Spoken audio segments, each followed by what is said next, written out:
నేను గత 4 సంవత్సరాలుగా పడుతున్నటువంటి మనోవేదన ఆ స్వామివారి దయ వల్ల మరి కంప్లీట్గా నేను ఏదైతే చెప్తూ వచ్చానో సత్యం నా వైపు ఉంది, న్యాయం నా వైపు ఉంది, భగవంతుడు నా వైపు ఉన్నాడని చెప్తూ వచ్చాను.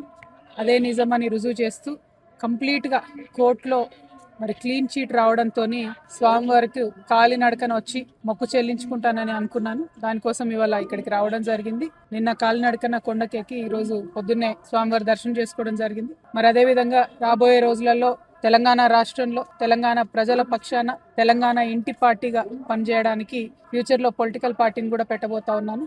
కాబట్టి దానికి కూడా ఖచ్చితంగా స్వామివారి ఆశీస్సులు ఉంటాయి, దయ ఉండాలని చెప్పి కోరుకొని మరి వాళ్ళు దర్శనం చేసుకోవడం జరిగింది. నేను ఎప్పుడు తిరుమలకు వచ్చినా ఒకటే కోరుకుంటాను, తెలంగాణ రాష్ట్రం బాగుండాలి, తెలంగాణ ప్రజలు బాగుండాలి, ఆంధ్ర రాష్ట్రం బాగుండాలి, ఆంధ్ర ప్రజలు బాగుండాలి. రాష్ట్రాలుగా మనం విడిపోయినా కూడా ప్రజలుగా కలిసి ఉండాలి, ప్రజలందరూ బాగుండాలని మనస్ఫూర్తిగా కోరుకుంటాను.